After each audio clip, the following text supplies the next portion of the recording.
Welcome to the FitFiliate Podcast, where with honesty and transparency, we talk about all things fitness, coaching, and gym ownership, so that you can feel less crazy and frustrated and alone, while you also find more freedom and make more money. And welcome back to another FitFiliate podcast with Chuck and Tony, founders of FitFiliate. How are you, gentlemen? So good. I'm good, except for you're going to drag me into another affiliate-based conversation today, so it's all right. Well, you got to give the people what they want. People want to talk about affiliate level shit. Nobody wants to. Man, like, what a mind fuck that is. Like, you have any idea how many, like, personal development, self-growth books all sit behind me, and, like, everybody in our whole community has, like, if you scrolled through anybody's Audible, like, that's probably 50% of it, but everybody's like, anyway, let's talk about thrusters and wall balls, and not like, why is it so loud when I'm all alone and it's dark and quiet? Yeah. And to be honest, there's so much content and resources out there about coaching and being a better coach, but, you know, it is a little bit limited on being, you know, owning the affiliate and running the affiliate and being the best you can in that space. So a question that I'll pose to you, gentlemen, today is about value. And it comes up a lot that people want to provide value. How do they provide value? How do they know what it even is? And then, you know, flipping that around, when most people can think about value is, I've got to give away more stuff for free. So we can get into a little bit later why, you know, free versus value and why free trials aren't the best idea that you could possibly have. So let's talk about some value. What is, you know? So is there one specific question that you want to start on? Yeah, let's just the whole general framework of, like, pull anything you want out of these last, like, 3 or 4 sentences. Well, let's start with, you know, how does someone determine value? What is value?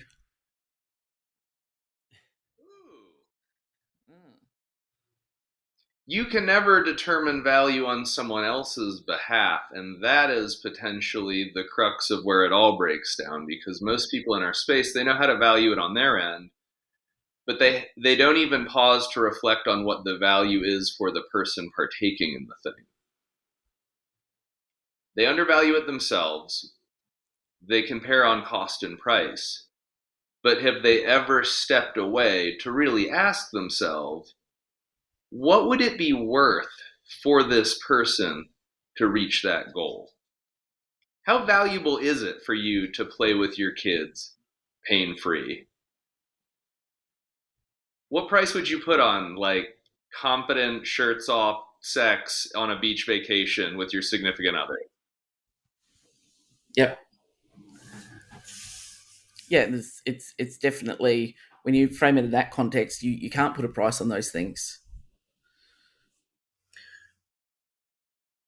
And so, what do you think it is? Yeah, no, like, I'm interested for both of you, and I think this is a better way for the whole thing to, like, frame, is that, like, it's more free-form discussion. But, like, I'm curious why is it that you guys think that is so lost on the entire community? Like, when they see people change their lives every day, and when it has changed their own lives fucking substantially, they forget to assign any kind of value to that. I mean, well, for one, everybody that's listening, Lisa did in fact just throw us back to the wolves again, and with this completely ambiguous, open-ended term called value that is potentially maybe one of the, if not definitely the most misunderstood words in the entirety of business. Because, like, I think every business talks about value. They believe in their value. I don't know one business that I've been in ever, not just a CrossFit gym, where they didn't think that they were like, I would assume if you're in business, you probably think that you are creating value, right? I mean, that's essentially the core of your reason for existence. But man, if there's one thing about it that people don't understand, I think that might be the most misunderstood word out of all of it. But I think, I mean, at its core, all value is the mutually agreed upon contractual or transactional conveyance of belief, right? Like, and that seems weird when you think about value as such a literal term, but, like, value is really nothing more truly than belief, right? Like, for me to find the television that I bought valuable, I have to believe that essentially that I can trust that I'm making a good decision, right? And I have to believe that it's a good value. Right? And so at the core of all of that, I think it is the word trust, because you either trust the person who's providing this service to you, or you trust the research you did for this service that you're pursuing. And so at some point when you agree upon a price, there is a belief transfer there of value, if that makes sense. That's a very abstract way to talk about it. Yeah, I mean, like you're okay paying the mechanic to fix your car because you believe he's going to fix it, right? And you believe it's a fair price point, right? But like, so why do you guys think that like it's so hard for people in our community as coaches and owners to maintain any kind of perspective on value? I think the first problem with it is that they think that value is told, not sold. Right? Everybody in the community is so averse to this concept of sales. So they want to tell you what the value is, and then there's no value proposition. So I can't, as a company, tell you what the value is. I have to get you to understand as a consumer what my value is. Right? I can't just come out and do this, but this is the problem that affects most affiliate owners, is that absent of their ability or willingness to engage in a conversation of persuasion to the point where they can convey the belief in the value transfer, or the belief transfer of value, then the only thing they can really come up with is, I'm going to tell you what the value is. A free trial. I'm going to throw all these things at you. It's so much value. And no doubt about it, like, those things are valuable. Right? I mean, it costs something for somebody. So if I'm getting it for free, there is in fact value there. And so there's the literal sense of value, which is like, what is the absolute value of this thing? Right? Like $1 is $1. Well, at this point, we don't really know that to be true, but $1 is $1, right? Or like, an oil change is an oil change, or a class is a class. But that's the first big problem, is that as a CrossFit gym, you accidentally ended up getting yourself engaged in a commoditized conversation, right? And so you don't provide a commoditized service. You provide very much an individual service in a group and general and communal setting, right? So that's the first place I think gets lost in most people, is because they think that what they're selling people is classes, right? And this is a conversation from a call earlier today that we had, is that, like, if you don't sell classes, you sell coaching, but coaching is a lot less tangible than showing up and being a part of something for an hour. So therefore we believe in it. And like the example I made in that call earlier was that when people buy a lift ticket to go skiing, they think they're buying a lift ticket to go skiing. Essentially, they probably would think about that in terms of like number of times they're going to go down the hill. But really what you're buying when you buy a lift ticket is uphill travel, right? You're just paying to not have to walk up the hill. And so the value there is like, it's not about how many times you're going to go down the hill. It's about how many times you get to go up the hill and not expend any energy. And so when it comes to providing value and conveying value, I think people get so lost in the literal what's, they don't stop to think what those things are to those people, right? And so instead of me understanding what the value you're going to find from my service, Lisa, I have to assume what you're looking for. And so I'll try to sell you classes and things of that nature, instead of realizing that classes and PT and nutrition and all that stuff are simply tools that I'm going to use, but you're here for something larger. The value is that I'm going to change your life, and I'm going to use these tools to do it. But absent of that understanding, we try to find ways to value the service as opposed to the solution. Well, being an owner as well, I know I've fallen into the trap of thinking about things as a more transactional relationship, so that member A comes in and I'm charging them whatever price I am, and then it's like, okay, how do I keep them by what do they feel like that they're getting, that they feel like they're getting good value for money from that membership, so they're not just paying for that. Like, what else can we give them so they see that is a a worthwhile investment versus the Globo gym down the road, which is $5 a week. It's like we charge more, so we need to give more. That was kind of the mindset that I'd had for a long time. So you wind up giving away a lot of stuff for free and not valuing yourself.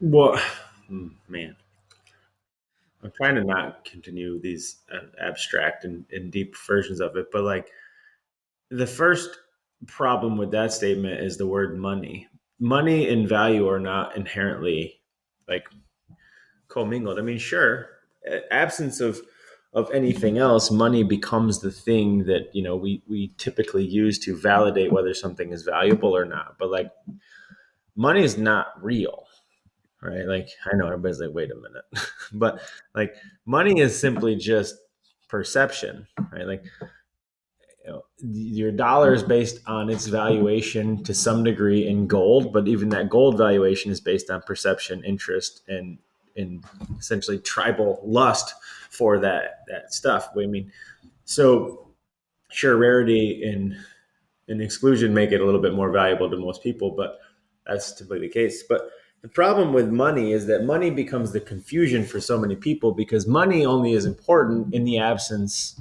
of actual value. Right. And so if we don't figure out what somebody really, really, truly is after or really, truly is looking for, the only thing we have left to engage with them upon is price point. But I think most people, the simple solution is, I assume everybody's listening to this, is to some degree a CrossFitter, right? And so what will you pay to do CrossFit is probably very small, right? Like, because like, frankly, it's been free for forever. You could have done it on .com. So like, I would suspect that you would probably ultimately pay maybe at most $100 to $150.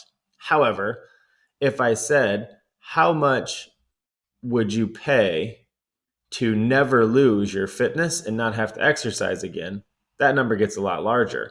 Or what's it worth to you to pay to give up the fitness that you have, right? Like, those are very different considerations, and those are How much do I have to pay you to lose your muscle up? Right. Yeah. What would it cost for me to like get you to put 50 pounds back on?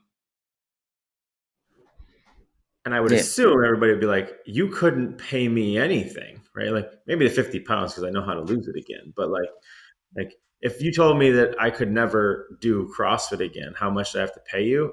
There's probably not an amount of money because CrossFit is not a thing, right? So I assume that when you gave me, $10 million to never do CrossFit again, that means that I could never functionally exercise again for some degree of intensity. Well, you might as well just be paying me to die. So fitness itself is very valuable. The class in the programming and the exercise is not the thing that's valuable. It's the end result. And so the conveyance of value is really quite simple. And it's the thing that really very few people are doing, is understanding why people are in pain and what you propose as a solution to that pain. And this is, the conversation of the misunderstanding of the group model versus the individual model. People don't think that like you can provide an individual solution inside a group model, but that's because they don't really understand the application nor the implementation of CrossFit as a model. Therefore, they don't understand the value of it because they don't stop to think about what it's going to do. Instead, they think about what they have to do for them. So it becomes more of a, and we keep coming back to this on every single chat we've had about, why. And it comes back to... We can rename this the Why podcast? No. Yeah, we pretty much could, but it comes back to, understanding the why of your client, understanding your why, all the people connected to your tribe and your business. They, there's a million different whys, but if you understand that, you can provide that solution. Yeah, I mean, value is decided by the end user, not by the provider. And you can't, no matter how much you try to package it, the easiest way to explain this for most people is that absent of a why, the only thing you have left is manipulation, right? And I think that most people think about what their consideration for value conveyance is really nothing more than manipulation. And so they don't really truly understand it that way, right? Because like if I don't have a why, and if I don't understand your why, and I don't understand what you're looking for, and I don't understand how I'm going to solve that problem and what that's going to be for you, then I have to engage instead in manipulation. Typically things like discounts, free, trials, things of that nature, which are all just price point manipulations to get you to see some degree of value so you have enough trust to believe in me long enough to engage in my service. Yeah, and I think that's been the basis of, when I first started, we had free trial. It's like, well, how can I ask someone to pay, $50 a week when they don't know what they're getting? If they experience it, they'll see the value in that rather than flipping it around the other way and, creating value from what it is that they truly need. Correct. So, I mean, respectfully, the question really isn't for us. The question is for the end user. What's valuable to you? Right? And I assume everybody out there has a different answer to that. And that's why trying to decide, how to define value is really, it's quite simple, but it's also impossible. I can't tell you what my value is. I can only figure out what's valuable to you and then solve for that. And then offer you like that as an exchange. Like, hey, these problems that you've come to me with or that we've helped unearth together, here's a way that I propose to solve those problems. Is this a fair transaction? Would you see enough demonstration of value in your problems being solved for this amount by me doing these things and you doing these things? And then it's not like in the nature of the subjective at that point. Like there is an ability to correlate it to where it meets both parties' needs. Because I think sometimes it does get lost in the perception of when people think of value, that's when they think, well, I got something for free. And they get into that loop of free is valuable or to show that value. Yeah. I mean, free is interesting. I mean, free is not valuable, right? Like, when was the last time you paid for air? Yeah. Oh, man, but you certainly don't want to give up that free thing. No. And so, like, we have these really broken mental constructs for free because we forget that, like, the nature of currency and exchange is, like, a fairly late in the game, like, technology. And it's an adaptation of, like, society as a structure to develop. So I think we're not good at the game of attaching price tags to things. We're much better at being able to attach price tags to feelings, beliefs, solutions, avoidance of pain, like pursuit of pleasure, and then work backwards to figure out what things we can appropriately attach what amount of dollars to in order to get those other needs met. I don't have anything like really profound on that. It's just the nature of like, yeah, dude, it's hard to find good structure and value propositions because we're not good at it. Yeah. Humans aren't good at most like high level intellectual things innately. And so it's hard to tie consistent trades of like reciprocity for like things that, man, they're very fuzzy.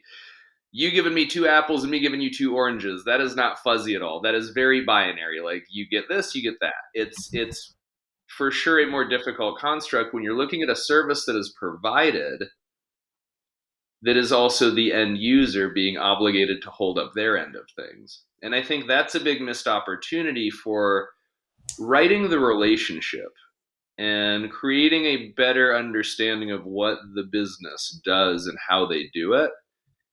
Is at what point do most coaches and gym owners lay the expectation back onto the client early on in the relationship of like, hey, here's what you're paying for, here's what you're getting, but here's what's expected of you. I think that number would be fairly small. Right. Well, do you understand where it changes exactly what we're talking about? And even like the ability for free to have more or less value, because broccoli and water, we use that as examples all the time. Like we don't eat enough broccoli. We don't drink enough water. Like, we know that to be true. It's free, so like we don't really get anything out of it. But if we paid for nutrition coaching, we have the ability to assign a value because we're like, oh, you know what? I'm not willing to put a price tag on making sure I eat broccoli and drink water, but I am willing to put a price tag on making sure that like in 3 months when we're in the middle of like the summer and I go on vacation, that I feel the way I want to feel. Yeah. I mean, the whole problem, I think, with this is, and again, this is just my perception of the problem, so speculation, I guess, at best, is that value is just a misunderstood word, right? I mean, for one, there's two sides of it, I think, for most people. I think the first place they confuse the value conversation is offer creation, right? Like, because from a marketing standpoint, lots of people are talking about creating and conveying and delivering value, but what they're talking about is creating an offer, right? And there's a conversation to be had there that is very separate of value. And then the other side of it is, what is actual value? And again, really all value is trust, right? So if I trust you, that's valuable. But really what trust is that, like, do I trust that I'm making the decision that is in fact in pursuit or in search of whatever it is that I'm after? But so in terms of actionable information, because I think that that's really where this has to come to a summation in this call, is because like we could talk about value and value perception and value philosophy for days. It's like, how do I get people to value what I do, right? Because that's really, as a CrossFit affiliate owner, how do I get people to value what it is that I do for them? And that's not the problem, right? Because like, I think at the core, you understand, at least I hope, that what you provide them is valuable, not in terms of what you do, but the completion of what is done, right? So if you've been my client for 1 year, I know that I've conveyed value to you, right? There's almost a 0% chance that you didn't completely change your entire life in 1 year, even if I did it poorly. Even if CrossFit was done at a almost failable level, which I'm not even sure how you can actually fail it, but like even if you did it poorly, I know you're going to come out the back end unrecognizable, right? So therefore, value is in fact created. I think where value gets very confusing for most people is that in a business sense, from a business perspective, it's always constantly hyperfixated on, because if I start a business and I build a widget, whatever that widget is, it doesn't have any value until I convince you why you need this widget, right? Like, you don't need the cogs that I make unless I show you how this is going to help you finish the machine you're building, right? Then it becomes valuable because, that's exactly what I need. You are all in possession of the easiest value conveyance ever, which is fitness. It's a non-negotiable. Every human needs it. They're well aware of it. They know that they're absent of it, and they're in pursuit of more of it. Even the fit ones want more of it, right? So value from a fitness perspective should be a no-brainer. The problem that you're running into for most people is that they don't know how to convey that value. And what they're doing is they're not focusing on the end result. They're instead focusing on their offer, right? So that instead of sitting down with you and understanding what you're in pursuit of, what you're in search of, or what you're trying to escape from, and then delivering value based on that individual and intimate conversation, I do that with you, and you tell me what your pain is, and you tell me what your struggles are. And then instead of saying, great, let's solve those problems, I then open my mouth and I insert, here's my service list, right? And then at that point, people are going to be like, this doesn't seem very individual. And so that's not valuable, right? Because if I sit down and have a very intimate conversation with you about your actual pain and your actual struggle and your actual problems, and then I say, I'm going to solve that. And then in exchange, I say, how many days a week would you like? I would assume your response would be like, I don't know, as many days as I need to. We just talked about this. Like, what do I need? Oh, well, we have a 3-day a week, and we have a 5-time, and we have an unlimited. Oh, you're not going to solve my problem at all. You just want to sell me your service, right? All you had to do, would like to just spend as little as possible. All you had to do was just be quiet and move forward, right? great, let's solve your problem, Lisa. Let's just get it done. Right? It doesn't matter how I'm going to do it. It doesn't matter what I'm going to do. What matters is that we're going to work together and I'm going to get this done. But instead of believing in that, you open your mouth and try to convey and demonstrate your value with your classes and your services and your what's and this and that. And you sell them all of the work and all of the struggle, and all they hear, everything you continue to list, which you probably think is cool, right? Like, we're going to do this and we're going to do this and we're going to do this. Everything that you say that comes after it, classes, PT, nutrition, yeah, all those things, they're all like, going to fail at that, going to fail at that, going to fail at that, because I've always failed at that. Why would I think this time is going to be any different? So just don't tell them, just start doing. Value is simple as long as it's in action. It's impossible to convey it when you try to tell it. Value must be sold, not told. Just stop talking. Stop talking. Do you think that, and I know that I've probably experienced it, it's that lack of, what you do is valuable and it is good, but you lack that confidence to convey it to somebody who doesn't know you, doesn't know what you do, and you think that they come in assuming that everything is about burpees and thrusters and, sweating and being uncomfortable, and it's translating that into understanding the value you provide beyond those things and feeling confident in that. So that's when you can get to the point of shutting your mouth in that initial conversation and not starting to list all the what's. Well, and they forget that they're not necessarily selling to themselves. And man, it's really fucking cool that we squat twice a week and you'll do Olympic lifting and gymnastics and running and rowing and biking and you'll jump rope and you'll throw balls. Because I think for a lot of people that willingly brought themselves in, part of it was the novelty. Which, that might not be the sell for everybody, and nor does it actually matter at all.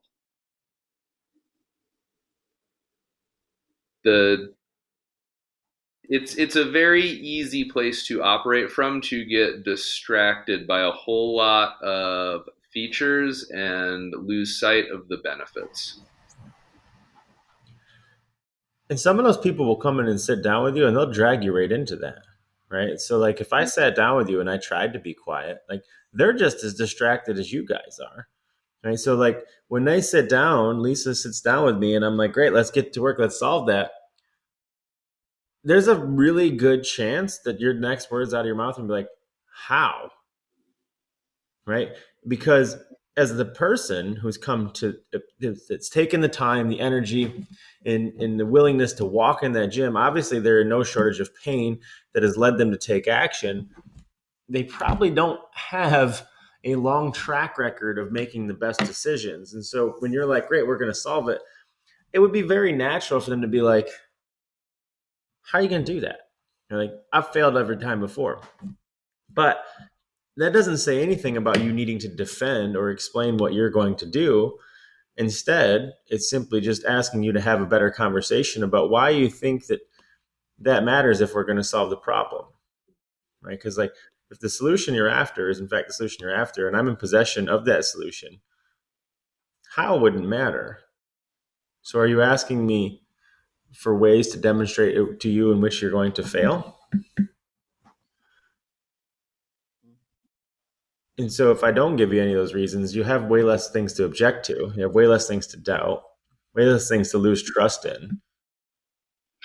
And then the only thing you have left is just your action. And I think it can be hard sitting on the other side of that conversation as the coach, the affiliate owner, having that conversation going, I feel like I need to tell them all those hows and whats rather than so that people can make the decision. If you're going to throw a big number at them and say, hey, I'm going to solve your problem, it's going to cost you $3,000. For sure. Well, and that is a part of it because they're operating from a place where they lack an understanding of what the offer actually is. They don't have a foundational understanding of sales and sales psychology, and just some basic pieces of the craft is missing. So if you don't have the skill set, the only option that you innately have is, I better turn this into a big ass list of line items Like, the more shit I throw at him, obviously the more valuable it might be. But I think it's helpful to just step away and look at it from the context of, solving a problem. Because if you go to the mechanic and he's like, hey, you need a new fucking front left control arm. Do you care what it looks like? Do you care what the part number is? No. Do you ask, like, well, how are you going to fix it? Well, like, what are you guys going to do? Like, what happens first? Yep. That never happens, right? Because at the end of the day, in that service transaction, this goes back to what I was talking about earlier, is the limitation is, like, in those other service interactions that are transactional, the other person does all the things. And so when they come back, like, as a consumer, when they come back into this lens, they feel like they need to ask more of those questions, because it would be like, now you've gone to the mechanic, he's told you what you're going to do, but now you have to, like, work on it with him. And that's very different, because you're like, a front left control what? What does that look like? Where does it go? How are we going to do this? And so it is easy to get pulled into it, but like Tony's saying, like, it doesn't matter. Yeah. I think some of the thing as well, like we talk about, if you need a problem solved, you're going to go to an expert. So, you've got a broken leg, you're going to go and see a doctor or see the mechanic. Whereas when it comes to fitness, it feels a bit vague and general, and no one wants to really work on their fitness as much as they know that they need to. And then we as owners and coaches don't necessarily see ourselves on as an expert at that thing, versus, even though we are, when compared to experts in other field where people automatically assume their expertise. Whereas I think we feel sometimes in that space that we need to demonstrate that expertise first to people so that they understand that, versus people come in and already assume you're going to know what to do to solve their problem. Does that make sense? There's two parts to that that you just kind of threw in there, and they're not necessarily correlated. I mean, I think, well, there's definitely correlation, but the first one is that you said that people don't want to work on fitness. I don't think that that's true. I think every human actually does want to pursue health, because we're all very aware of one thing, and that is, regardless of how much we try to ignore it, it's our mortality. Right? We know we're dying. So the only infallible truth is that this is all coming to an end. And the only thing you have at your disposal is to hedge that bet against it. So I think people do want to exercise. What they don't want to do is fail at exercising, because it's hard, it's suffering, it's punishing, and they don't want to put more time and energy into something and it not work again. That's not the same thing as people not wanting to exercise. So people want to exercise. There's a reason why we do it. I mean, so that part's not entirely true. The other part of it, though, which is you as a provider, that's a whole podcast damn episode in itself, which is insecurity and limiting beliefs, right? Because like most of you guys find yourself motivated by your why, because like CrossFit changed your life, or fitness in general changed your life. And so you want to go change other people's lives. Then you're like, you get there and you're like, fuck, I am not qualified to do this, right? How did I get here? And then everything from that day forward is about scrambling for that. But you have to understand, at least if nothing else, regardless of your accreditation and in your background and your history, like even if you don't have a background, CrossFit does. It just works every time. It doesn't fail. It can't fail. It's just human movement. It's all it is, done at intensity, which is done relatively, right? So like it can't fail, and it's not about you. It's simply just about your ability to apply and implement a thing that has worked millions of times, right? So yes, for sure, people do like to compare themselves to other providers, and there's a lot of asshats out there now who want to downplay your significance as a provider because you don't have acronyms after your name and you don't have all these things and how you're not, a doctor and this and that. But like, there's a lot of really bad doctors, right? And there's not a unified system that works in the medical field. So like, you're going to need a lot more trust with the practitioner who's working one-on-one with you. You don't need a whole lot of trust in a gym, because when you walk in and there's 100 other people who look just like how you want to look and they came from where you came from and they act like how you want to act and they used to be just like you used to be, you don't really need to believe in the guy, right? Because like it's clearly working. But if I'm one-on-one, you better have a whole shitload of case studies because I got nothing else to go on. And before I give you a whole bunch of my time and I fail again, you're going to need that. And I think that is where it all goes wrong. And the group model works so much better for that reason because like it's already worked. Just keep doing what's already been working. Yep. Well, the evidence is right there in the tribe, isn't it? Look around. More often than that. But we've sometimes failed to see that and believe that. And you're right, it does come down to those limiting beliefs, which is a much deeper conversation and a bigger conversation and a piece of this as well. Yeah. I've just never really seen a bad CrossFit gym, I think is really what it comes down to. And I think that's important to know. I've seen lots of better, but like CrossFit even done poorly still seems to work really, really well in comparison to what the other options are. As compared to better CrossFit, that's a game changer, right? Like great CrossFit compared to bad CrossFit is absolutely monumentally cavernous in its disparity. But bad CrossFit compared to like generally applied fitness you see every day in a Globo gym, that's still already better. Yeah, I mean, for like a lot of the elitists that want to poo-poo CrossFit as a group model in your average gym with your average coaches that are on average part-time and fairly recreational. They're not professional coaches. It is not their full-time gig. An average box with the most average of all the average shit. World-class quality of movement when contrasted to people shit showing it on their own. And I think that is a thing that can be like fairly objectified. And I think a lot of people, they live in like the echo chamber of wanting their own confirmation bias to be supported. It's like, bro, you haven't gone to a fucking Globo gym and looked at the weird shit that those people are doing in the quest for abs.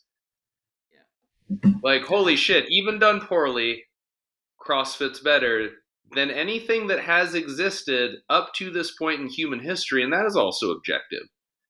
And it's better than the alternative. So like the opportunity cost is for sure like pretty fucking favorable when like if you know it's going to work, it's got a good risk reward relationship. It's worked for millions of people and like there really isn't anything better yet. Maybe just do that.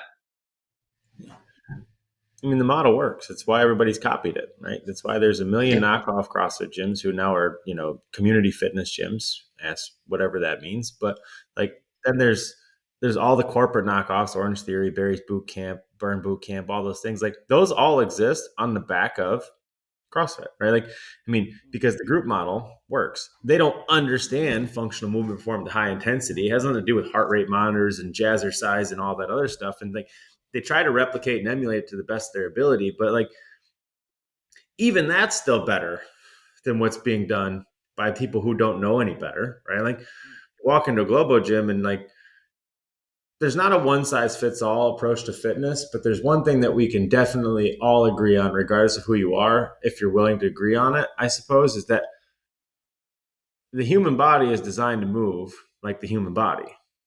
Yeah. The more you move the human body, the way the human body is designed to move, the better it's going to be. Like that is an unfailable truth. So at its core, it still can't be done wrong. It just can be done better. And I think it's really easy to get into the weeds of that, but this is not even really about the conversation of value anymore, right? Because like that's where all the confusion comes from for people, because they think that value is like teams they send to the games and elite athletes and six packs in the gym and how many shirtless pictures they have and all these things. And like those are just all what's that come out of the why. And the why is that like here we just move the body the way it's designed to move. And we do it regularly, repeatedly, observably, and improvably. And we do it with intensity. And then we repeat it every single day. That's it. There's literally nothing more to it. The question, though, is why do you want to move your body? Because that's where the value is. Yep. And that's an important part of the question. Well, any final thoughts on that, gentlemen, before we wrap this one up? It's been a really good discussion. Free is dumb and bad. Not just like, I think it's in the obvious sense that most people look at it through the construct of like, well, it doesn't make the owner any money. Like it obviously like, yeah, it's just a bad decision for business because you're paying people, whatever. Like it's objectively not the best answer, but I don't think they reflect on free is not in the best interest of the people who need it the most, because the people that pay attention, and they don't have the opportunity to make an investment that is tied to their ability to invest in themselves, which is core to the ability to change their identity. Free trial also doesn't indoctrinate you into the tribe. And so like if you had a free trial, cool, but it would have to be like a test. And maybe that's a way to make a free trial work that funnels back into your sales process in a good way, is like, hey, if you can hit this fucking Jackie store, you know what? Like you don't need an on-ramp. You're good. You can move right in the front end. And when they're like, I've never even rode before, you're like, oh, well, if you can't even take the test, well, then this is the fucking study course. So come on down, bucko. Turns out your ass is going to foundations anyway. Yeah. There's no wrong way to do it. I think, I mean, in terms of value, if you're going to convey value, say less and do more, right? I mean, that's really what it comes down to. And there's no one size fits all to how this whole thing works. But if we can agree on one thing, free trials and no sweat intros or whatever those things are that we all want to do, I don't think anything is wrong, but there is one thing that's wrong. You can't lose money. Because if you're conveying value and delivering value, but you're losing money, you're not delivering value. Yep, there's a gap. All right, gentlemen, thanks for the chat today. Really insightful. I'm sure everyone's going to get a lot out of that. So we will catch up next time. Okay.